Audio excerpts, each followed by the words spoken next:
Hola amigos, bienvenidos a Coalios Podcast, un punto de encuentro de información sobre el bienestar físico, desarrollo humano y la salud mental. Mi nombre es Alberto Lizarga, coach ontológico profesional, y estoy con ustedes desde la cabina de Coalios México, transmitiendo para todo el mundo a través de la web, redes sociales y diversas plataformas tecnológicas. Así que, sin más preámbulo, comenzamos. La licenciada Roselyn Avitia es psicóloga clínica.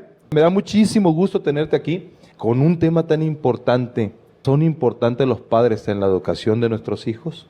Por ahí se manejan muchas ideas sobre qué es la educación y sobre quién la tiene que impartir a nuestros hijos. Uno dicen que los padres, otros dicen que la escuela, el gobierno federal, la Secretaría de Educación Pública en este caso. Bienvenida, Roselyn, ¿cómo has estado? Muchas gracias. Muy bien, agradezco la invitación. Ya entrando en materia, hay muchos conceptos equivocados y cada quien maneja y cada quien formula en su cabecita un concepto de lo que es la educación, de lo que debería ser la educación. Hay una guerra entre padres de familia, sociedades de padres de familia, te lo digo porque yo he estado varios años en sociedad de padres de familia, entre padres de familia y maestros. El maestro dice, no, es que tú los tienes que educar. Y el padre de familia, no, es que tú los tienes que educar, para eso te pagamos nosotros que somos sociedades de nuestros impuestos. Ya ves que hay padres que luego se lanzan con eso, de nuestros impuestos te pagan, que no sé qué, no. Así que tienes que hacer algo, tienes que trabajar y tú los tienes que educar, ¿no? ¿Cuál es la realidad y cuál es la importancia de que el padre de familia se aboque, porque se tiene que abocar, porque es un papel que dejó de lado, no todos, no generalizamos, antes de que me brinquen, cuál es la importancia de que el padre de familia retome de nuevo la educación de los hijos? Pues sí, mira, Alberto, la verdad es que sí es un tema muy controversial porque en el tiempo que he trabajado con padres de familia, siempre, bueno, no siempre, pero sí muchas de las veces los papás sí llegaban a decir, es que la escuela es la que debe educar a los hijos. Pero en mi trabajo, en lo personal, en mi experiencia, yo me daba cuenta que la mayoría de los papás que hacían ese tipo de comentarios de que la escuela debe educar a los hijos, era porque eran papás que no le dedicaban el tiempo, que no pasaban el tiempo con sus hijos o que no le dedicaban esa atención, pues. Entonces, yo creo, como te decía, en mi experiencia, que es un 50 y un 50, pero sí es de primera instancia lo que es la familia, porque antes de ir a la escuela, pues creces en un ámbito familiar. Entonces, yo creo que sí es muy importante los primeros años en la familia lo que es la educación. Y yo considero que la escuela es el reforzamiento de la educación que te dan los padres. Ya cuando crecen, sí es un 50 y un 50, porque también depende ya del ambiente familiar en el que están y el ambiente que manejes en la escuela, ¿no? O también ya cuando trabajan en el ámbito laboral, los valores que ejerzas. Pero sí yo considero que es más la familia porque es donde creces y te desarrollas, y a lo mejor el reforzar de la escuela. Pero sin embargo sí hay muchos padres de familia, no digo que todos, pero sí me tocó que varios padres iban y decían, es que yo pago para que la escuela los eduque. Pero sí me daba cuenta que era por eso, porque eran padres que no atendían a sus hijos, ¿no? Y no, tampoco uno debe de, a lo mejor no estoy criticando y tampoco quiero, no soy prejuiciosa de decir a lo mejor los padres que no le dedican tiempo a sus hijos, porque uno entiende que hoy en día la mayoría de los papás trabajan casi todo el día. Y es por eso que prefieren que la educación se la dé la escuela y no ellos, porque dicen, bueno, yo casi no los veo, estoy trabajando, entonces que la escuela los eduque. Pero no, como te digo, yo creo que de primera instancia es la familia y la escuela como reforzador, pero sí mitad y mitad, pues. No se le puede dejar tampoco todo a los padres, porque la escuela sí juega un papel importante, porque también pasan muchas horas en la escuela, pero tampoco se le puede dejar toda la escuela, porque creció en un ambiente familiar. Tiene mucho que ver con el desarrollo de su personalidad, de sus valores y todo eso. Dicen el clavo, me dices la tela de dónde seguir cortando. Hay una diferencia, ¿no? Que a mí me ha tocado estar por varios años en el área de educación y he dado por ahí pláticas, conferencias en el área de educación. Me tocó estar en el primer encuentro Padres de Familia y Maestros en el 2004 en la Ciudad de México por una propuesta que hice para mejorar la educación. Ganó a nivel municipal, nivel estatal y ganó a nivel nacional la propuesta. Ya me tenías en las mesas de trabajo, ¿no? Entonces, yo siempre les he manejado, sobre todo a los maestros y a los padres de familia, que hay un error de enfoque muy grande. Desde que la Secretaría de Educación Pública se erigió como el organismo del gobierno federal que va a educar a la sociedad mexicana, el padre de familia soltó la batuta. Diga, ¿tú lo vas a educar tú? Pues se lo educas tú. Y yo a los maestros en aquel entonces les decía que tú no eres un educador, eres un transmisor de conocimiento. Tú vienes a impartir una cátedra de biología, matemáticas, física, sociales, humanidades, química, lo que tú quieras, que es parte de podríamos decir, una educación de adquirir un conocimiento general. Pero quien realmente, yo volteaba para con los padres, quien realmente somos los educadores, somos ustedes, somos nosotros, los que vamos a educar los valores, los principios, los que les vamos a enseñar modales a nuestros hijos. Muchacho, no conteste, respeta a los mayores, cuando una persona esté hablando no la estés interrumpiendo, no te metas en pláticas de mayores cuando tú eres un niño, dobla tu ropa, valora la amistad, respeta la vida, respeta a un perrito, un gato, respeta la vida de las personas, no tome lo que no es tuyo. Eso se llama robar, o sea, no hagas esto, no pelees. Entonces esa era parte, o sea, yo les decía, nosotros somos los responsables de infundarles todos esos valores y esos principios de la vida, y el maestro, sí, en el programa de estudios vienen a reforzar esos valores que deberían de recibir en casa, y que a partir de ese momento el padre de familia, dijo yo, ¿no? Me quito la bronca y yo te doy la batuta a ti, maestro. Por eso te pago, de mis impuestos te pagan, para que tú lo eduques, es tu responsabilidad. Y yo decía, no es tu responsabilidad. Entonces, ahí es donde sale el dicho tan burdo y tan vulgar que podría decir que la educación se mama en casa, no en la escuela. No sé si estás de acuerdo conmigo en eso. A lo mejor con esa frase no, pero sí estoy de acuerdo. Bueno, con la frase no, ¿verdad? Tan burda, ¿no?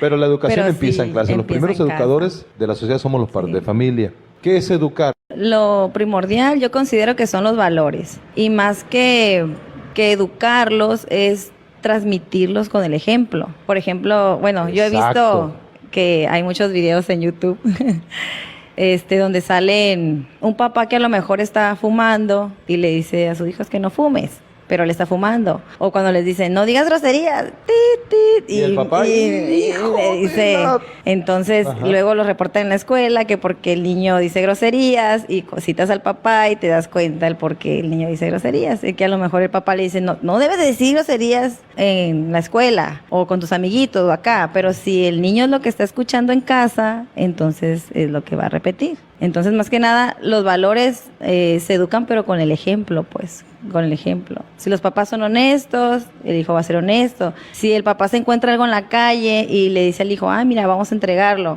el hijo va a aprender que algo que se encuentra en la calle o que es ajeno se debe de entregar. Pero si el papá se encuentra algo en la calle y dice, me lo guardo, o ponle que no en la calle, en el trabajo que sabes que puede ser de alguien de ahí, no, pues nadie lo ha reclamado, me lo voy a guardar. Y si está el niño o el hijo presente, a él se le va a hacer fácil porque dice, bueno, mi papá lo hace, porque yo no. Aunque tú le digas, no, si encuentras algo, lo debes de entregar. Pero si él vio que tú te lo guardaste en lugar de entregarlo, entonces, como dicen, pueden más, ¿cómo dice el dicho?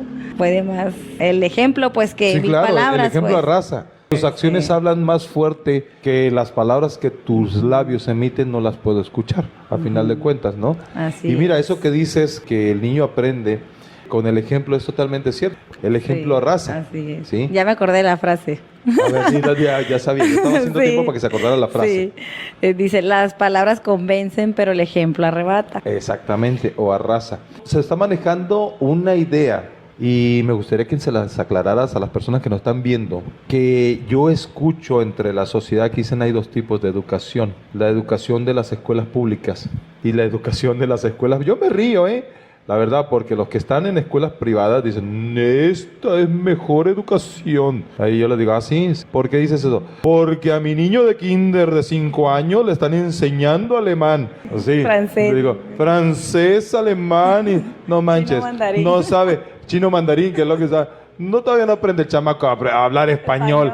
O sea, todavía no fundamenta, todavía no solidifica su propio lenguaje. Y o sea, ya porque le están enseñando alemán, o sea, ya es una buena educación. Manejan las escuelas privadas, le tiran a la pública, las públicas le tiran a la privada, aunque ambas dependencias, privada y pública, se tienen que regir a un programa de estudios que es, no es diseñado por el gobierno, porque el gobierno, lo que yo se los dije, oye, que esta parte funciona en España, lo agarramos, que esta parte funcionó en Brasil, lo agarramos, que esto en Polonia lo agarramos, y nuestro programa de estudios siempre ha sido un Frankenstein de partes de programas de estudios de otros países. Por eso nunca surte efecto, hijo, porque no fueron diseñados bajo el contexto político y social de los mexicanos. De nosotros es muy diferente nuestras necesidades políticas, económicas y sociales nuestras a las de los brasileños o a los de los polacos o quien tú.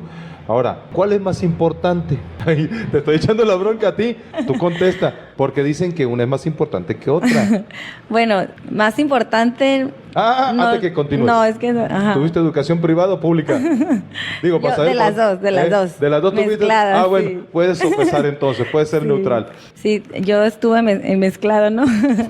Pero he tenido la experiencia en trabajar en las dos, Ajá. En escuelas privadas y en escuelas públicas. En públicas también. Y más que alguna diferencia o más importancia en el ámbito académico, como dices tú, los programas se supone que deben de llevar lo mismo, ¿no? Tanto la privada como la pública. Entonces, más que en lo académico, yo le veo una diferencia en el ámbito familiar. No digo que todos, como hace rato te comentaba, voy a hablar de acuerdo a la experiencia que yo he tenido en el trato a los padres de familia y también a los niños o adolescentes en tanto escuela pública como en privada. Lo que yo he notado es que los niños o adolescentes que están en escuelas públicas, la mayoría, no todos, como te decía, la mayoría son alumnos, niños, adolescentes, tienen cierta necesidad económica, sí, okay. La mayoría, ¿no? Sí. Económica. Claro. Entonces, también tienen una dinámica familiar diferente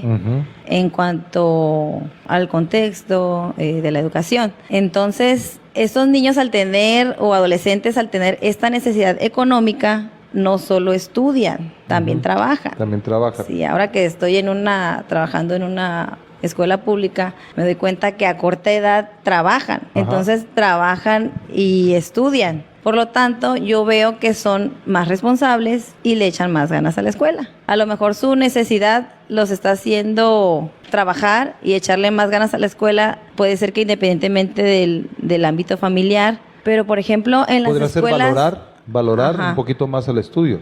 Ajá, así es, valorarlo más. Porque cuando estuve en escuela privada, no voy a decir nombres ni nada, ¿verdad? No más. La mayoría de los alumnos o la mayoría de los adolescentes y niños que atendía no le tomaban la importancia al estudio, porque sabían que a lo mejor también no tenían esa necesidad que tienen los de las escuelas públicas. La mayoría, no todos, porque algunos eran becados, los becados sí valoraban la escuela, sí les gustaba la escuela, sí le echaban ganas, pero los que no eran becados, por lo regular eran familias que no tenían necesidad económica, que tenían un nivel socioeconómico medio o alto, ¿no? Entonces, ahí es donde yo me daba cuenta que tenía mucho que ver los valores de los papás que meten a sus hijos a escuelas privadas, a los valores de los papás que meten a sus hijos a escuelas públicas. ¿En qué me daba cuenta? Que no valoraban el estudio, no valoraban el tiempo, el esfuerzo de los padres para pagarles una escuela privada, y no lo valoraban porque no le echaban ganas a la escuela, reprueban, no tienen ese respeto a la autoridad, a lo mejor con el maestro, con el director, no todos, aclarando, no todos. No generalizamos, no todos, obviamente, ajá. ¿no? Pero sí la mayoría, sí era uno de los problemas que más yo veía en las escuelas privadas, ¿no? Esa falta de respeto a la autoridad, a las figuras de autoridad, maestros, directores, esa falta de interés al estudio, porque la mayoría de los alumnos me decían, maestra, es que yo ¿para qué estudio si tengo dinero? O me van a heredar la empresa. Y por ejemplo, también me daba cuenta que a lo mejor uno de los errores que cometen los padres y no se dan cuenta, uno reconoce que padres a lo mejor las carencias que tuvieron de jóvenes o de niños las quieren suplir con los hijos, ¿no? Decir, bueno, yo no tuve un celular, quiero que mi hijo tenga el mejor celular, el iPhone 10. Ay, no debo decir, no. No te preocupes, que acabo. Ok, un ejemplo, ¿no? Entonces, los padres a lo mejor al querer cubrir lo que ellos no tuvieron, le quieren dar todo al hijo, y al darle todo los meten a lo mejor en la escuela más cara o una escuela que a lo mejor no les alcance al 100 para pagar, pero hacer el esfuerzo para pagarla. Le quieren dar el mejor celular, le quieren dar una tablet, le quieren dar la laptop, le quieren dar toda la tecnología que hay. Mucho padre de familia está en ese contexto. Es que yo le quiero dar a mis hijos lo que yo no tuve. Sí, hijo, pero cuando tú estabas chico, al igual que yo, hace rato, no existía esto. Así es. Entonces, es ahí donde los hijos no ven la necesidad. Y como no ven la necesidad, lo dicen, ¿para qué estudio? ¿Para qué estudio si mis papás me dan todo? Entonces, uno no critica ni juzga a los papás que hacen eso, como te digo, se les entiende porque ellos quieren como que llenar a lo mejor esa parte de que yo no tuve esto, le quiero dar lo mejor, y en su lucha de darle lo mejor no se dan cuenta que están dañando parte de la educación y desarrollo de esos. Okay. Entonces, es ahí donde difiere de las escuelas públicas, que la mayoría son de nivel socioeconómico medio bajo y no tienen para llenarles esa satisfacción de toda la tecnología, y es donde el alumno busca llenar esa satisfacción para trabajando y generando, y es donde... Y generalmente al de la escuela pública le tiene que costar, tiene que ser paquetero, como yo fui paquetero de un centro comercial. Como ahí les cuestan las cosas a ellos, es por eso que valoran más. Igual la escuela, hay unos que pagan su propia escuela. Sí. Digo yo, si los que están en la privada pagaran la escuela, a lo mejor ahí sí les importara un poquito más. Y dejaron de preocuparse el estudio, ¿no? Es muy común, fíjate, que yo he escuchado preocupación de jóvenes de escuelas públicas, de chavos, adolescentes de escuelas públicas. Su preocupación es poder tener un transportador, poder tener una regla, poder tener un compás. No lo tengo, poder, no, pues es que necesito un libro y mis papás no me lo pueden comprar, pues ahí andan buscando, ¿no? Ahora con el San Google pues ya se alivianan un poquito, ¿no? Y he escuchado mucho más comentarios en las escuelas privadas que su preocupación pues no es tanto preocuparse por los útiles escolares, sino más bien las chavas por preocuparse por dónde vamos a ir de party los fines de semana, con quién nos vamos a reunir, el carro que quiero, las uñas, de qué color me las pinto. En los chavos, no, pues con quién te vas a ligar este fin de semana, ¿no? O sea, sí es... Son otro tipo de preocupación. Es otro tipo de preocupación. La madre de familia que manda a su hijo a una escuela pública, pues se preocupa por darle de comer, por el día de mañana, por vestirlo, por comprarle los útiles escolares, uniformes. Es más la diferencia que veo en eso de las escuelas, se ve muy más marcada. Que lo de lo académico, ¿no? Porque lo académico, hay personas que siempre estudiaron en una pública y tú sabes que... Y hay buenísimos elementos... Y también de la privada igual. Entonces, y hay buenísimos elementos tanto en lo privado, tanto en lo privado como en lo público, ¿eh? Por ese lado académico yo lo veo igual. Público y privado pueden salir excelentes profesionistas. Rosalind, la segunda pregunta. A ver. ¿Qué crees que tenga que ver el tiempo que se dedica a los hijos con su educación y valores? ¿Qué importancia el tiempo? Hay mucha gente que cree que el tiempo, aunque es un recurso, el único recurso no renovable que tenemos, si ahorita aprovechaste los 5 minutos que acaban de pasar, qué bueno. Si no los aprovechaste, ya te amolaste porque ya no regresan, y cada minuto que pasa nos hacemos más viejos. Desde que naces empiezas a envejecer. Así que el tiempo es el único recurso no renovable que tenemos. No lo podemos controlar, pero sí lo podemos administrar para ser más productivos y no ser tanto activos durante el día. ¿Qué tan importante es el tiempo, Rosalind, que se le dedica a los hijos en la educación de valores? Sí, pues mira, así como dices tú, el administrar.